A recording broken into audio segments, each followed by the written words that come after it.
यह व्याप्तं सर्वमिदं जगत् स्थावर जंगमं तामधेनु शिरसा वंदे भूत भवस्य मातरम।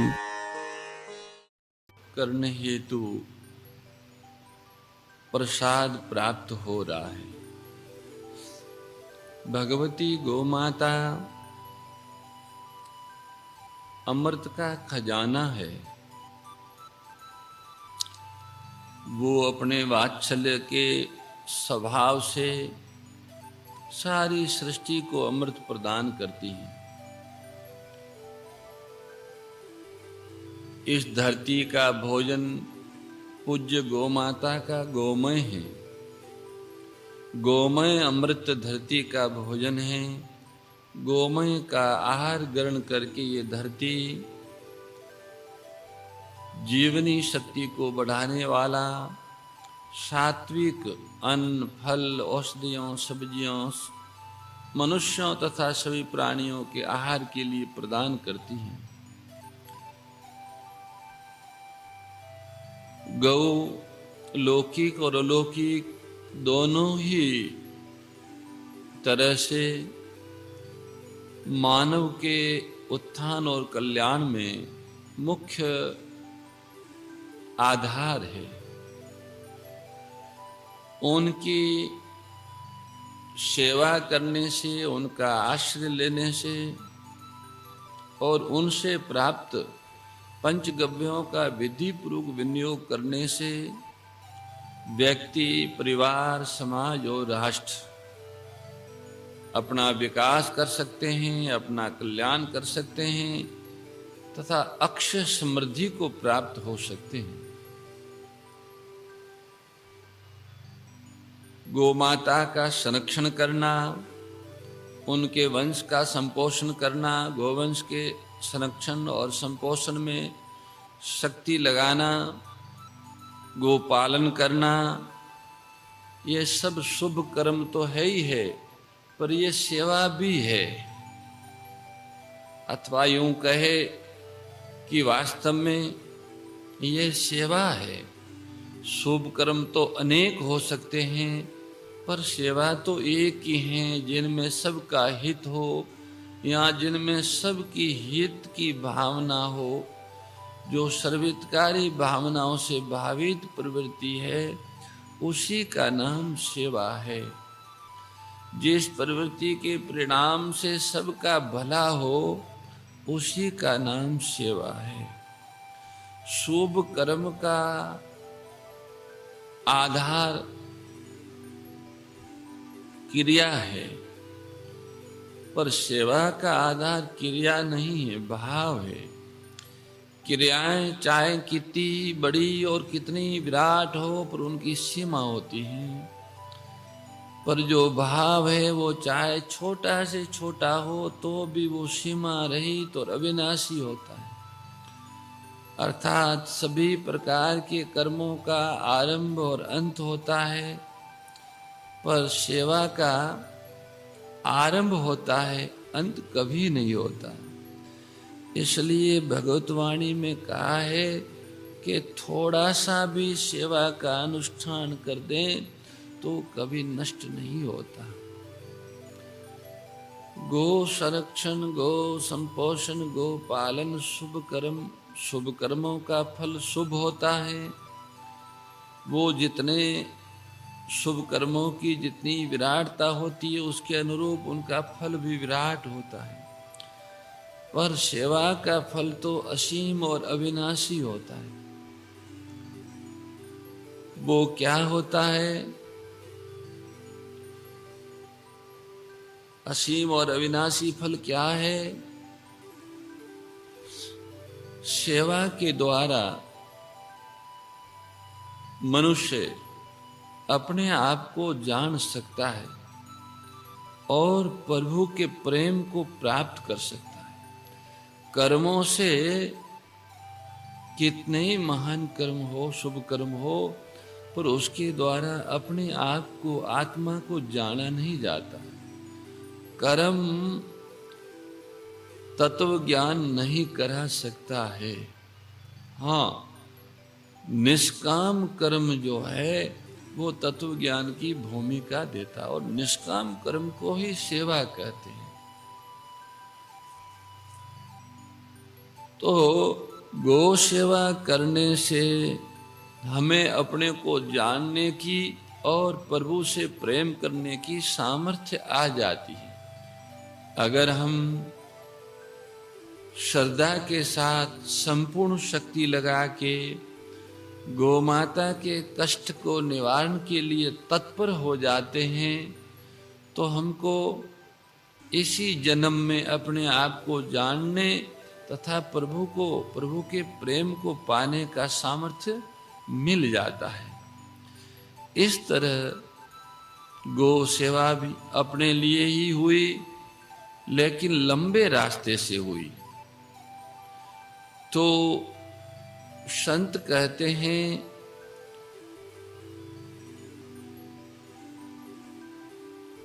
कि जग की सेवा यानी गौ माता की सेवा अथवा आवश्यक कार्य में भाग लेना, ये सेवा हो गई।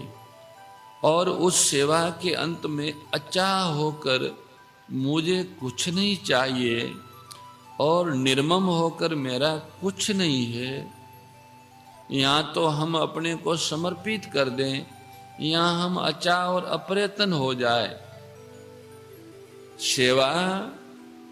सेवा में पूरी शक्ति लगाने के बाद, जैसे हमारे विप्र देवता अनुष्ठान कराते हैं, जप कराते हैं, शास्त्रोक्त कोई विधि कराते हैं, तो विधि के अंत में श्री कृष्णार्पणमस्तु भगवान को अर्पण करने के लिए अंत में जो कर्म किया गया है वो कर्म और उसके फल को भगवान के अर्पण करते हैं।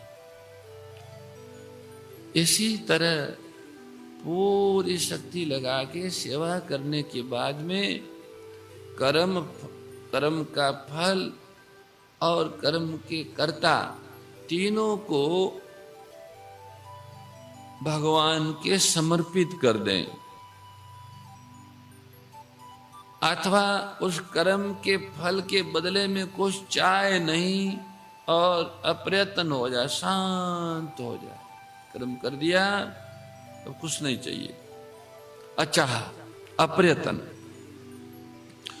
तो जब हम अचाह हो जाते हैं, जब हम अप्रयत्न हो जाते हैं, तो अपने आप हमारा प्रवेश उस दया अतीत जीवन में हो जाता है, जहाँ मैं और है का भेद नहीं रहता। अर्थात आत्मा और परमात्मा का भेद नहीं रहता। उस जीवन में हमारा प्रवेश हो जाता है। अचाह होने से, अप्रयत्न होने से हमें अविनाशी जीवन की प्राप्ति हो जाती है। अचाह कैसे हो सकते हैं? उसके लिए सबसे पहले मुझे कुछ नहीं चाहिए। जब मैं सेवा करूंगा तो मुझे सेवा के सिवा और कुछ नहीं चाहिए। सेवा के बदले में मुझे केवल सेवा ही चाहिए और कुछ नहीं चाहिए। हमारे बहुत सारे गोभक्त जब मिलते हैं तो कहते हैं कि महाराज ऐसा आशीर्वाद दो कि हम और अधिक गो सेवा करें। ये बहुत उत्तम मान्यता है। सेवा के बदले में केवल सेवा ही मांगनी चाहिए और कुछ नहीं मांगना चाहिए। सेवक के पास अपना कुछ नहीं होता। सेवक कहते ही उसको है जो अपने आप को, सेवा के साधनों को, सेवा सामग्री को, सबको सेव्य की मानता हो। सेवा का अर्थ यही है कि सेवक, सेवा सामग्री, ये दोनों ही सेव्य के हैं। इस भाव से सेवा का अनुष्ठान होता है। अतः सेवा करने से अचाह होने की, अप्रयत्न होने की साधक में सामर्थ्य आ जाती है। जीवन में जो करने का राग है, उस करने का, उस राग को मिटाने के लिए सेवा करनी है। अगर सेवा नहीं करेंगे तो भोग करेंगे। दो ही होगा जीवन में, या तो सेवा होगी अथवा भोग होगा। और जब भोग करेंगे तो अचाह नहीं हो सकेंगे, अप्रयत्न नहीं हो सकेंगे। चाह भी रहेगी और प्रयत्न भी रहेगा। चाह और प्रयत्न जब तक रहेगा तब तक शरीर के साथ मिले हुए रहेंगे।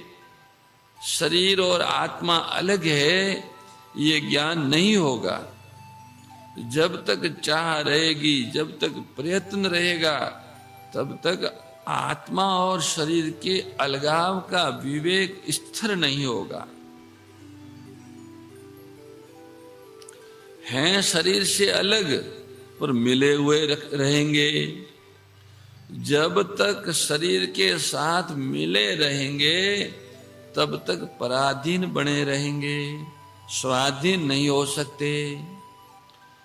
तब तक जन्म और मरण के चक्कर में घूमते रहेंगे, मुक्त नहीं हो सकते, अशांत रहेंगे, शांति नहीं मिल सकती, सुख दुख में बंधे रहेंगे, सुख दुख से अतीत नहीं हो सकते।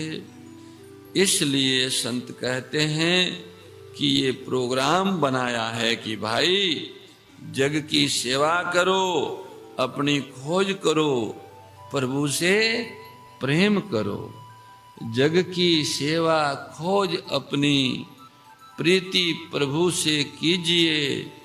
जिंदगी का राज है ये जानकर जी लीजिए। जो अपनी खोज करने के लिए आपको किसी और का सहारा नहीं लेना पड़ेगा, कोई परिश्रम नहीं करना पड़ेगा।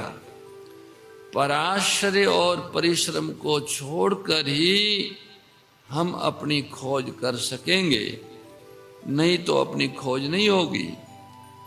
और प्रेम के लिए प्रभु को ही अपना मानना पड़ेगा।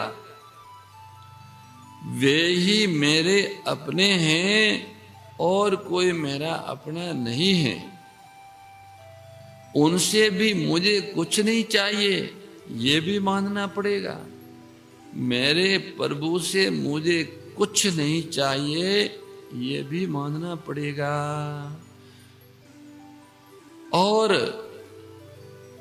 अपने पर उनका पूरा अधिकार है, ये भी मानना पड़ेगा। मुझे उनसे कुछ नहीं चाहिए और जो ये मैं हूं, मेरा जैसे चाहे ऐसे वो उपयोग करें, क्योंकि उनका मुझ पर पूरा अधिकार है। किसी को भी किसी से प्रेम करना हो तो उसको अपना मानना होता है, और अपना मानने के लिए अपने को उनके हाथों में दे देना पड़ता है। मुझ पर आपका पूरा अधिकार है, चाहे जैसे रखो, चाहे कुछ करो, मेरा आप पर कोई अधिकार नहीं है। मुझे आपसे कुछ नहीं चाहिए, मुझे आपसे कुछ नहीं चाहिए, मुझ पर आपका पूरा अधिकार है। इसके पूर्व प्रेम केवल बातों में ही नहीं हो सकता। जब तक हम अपने आप को अपने प्रेमास्पद के चरणों में समर्पित नहीं करते, तब तक बातों बनाने से प्रेम नहीं हो सकता। संत कहते हैं न नाक बंद करने से प्रेम होता है, न आंख बंद करने से प्रेम होता। किसी प्रकार प्रेम उत्पन्न नहीं होता सिवाय इसके और सेवा बिना किए कोई अचा नहीं हो सकता। समर्पण के बिना प्रेम की प्राप्ति नहीं हो सकती और सेवा के बिना विश्राम नहीं मिल सकता। इसलिए पुरुषार्थ में कौन कौन सी बातें रही? सेवा करके अपनी खोज करो और अपनी खोज करने के लिए अचाह होना पड़ेगा, अप्रयत्न होना पड़ेगा, क्योंकि शरीर के द्वारा अपनी खोज नहीं हो सकती, इंद्रियों के द्वारा अपनी खोज नहीं हो सकती, मन बुद्धि के द्वारा अपनी खोज नहीं हो सकती, प्राणों के द्वारा अपनी खोज नहीं हो सकती। इन सब से अलग होने पर ही अपने द्वारा अपनी खोज हो सकती है, अपना अन्वेषण हो सकता है, अपनी पहचान हो सकती है। इन सब से अलग होने का उपाय क्या है? सेवा करो और कुछ मत चाहो। इन सब से अलग होने का केवल एक ही उपाय है कि सेवा खूब करो पर किसी से कुछ चाहो मत। सेवा करो अथवा अपने लिए कुछ मत करो, दोनों एक ही बात है।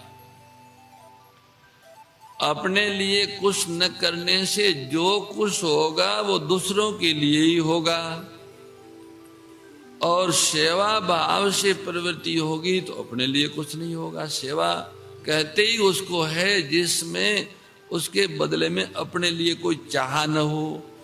चाह रहित प्रवृत्ति कोई सेवा कहते हैं। अपने लिए कुछ मत करो, क्योंकि अपने लिए कुछ करने की बात है ही नहीं। अपनी जो मांग है अमर जीवन की, नित्य नव रस की, वह मांग किसी कर्म के द्वारा पूरी नहीं होगी। हम जो अमर जीवन चाहते हैं, हम जो स्वाधीन जीवन चाहते हैं, हम चिन्मय जीवन चाहते हैं, हम रसमय जीवन चाहते हैं, वह जीवन किसी शरीर के आश्रित परिश्रम द्वारा प्राप्त नहीं होता। इसलिए भाई अपने लिए करने की बात नहीं है, और वो जीवन संसार की सहायता से भी प्राप्त नहीं होता। अगर वह जीवन संसार की सहायता से प्राप्त होता तब तो उस जीवन के लिए खोज करने की बात ही नहीं होती। मोर मुकुट बंसी वाले की जय, गौ माता की जय। नारायण नारायण नारायण। जय गौ माता, जय गोपाल।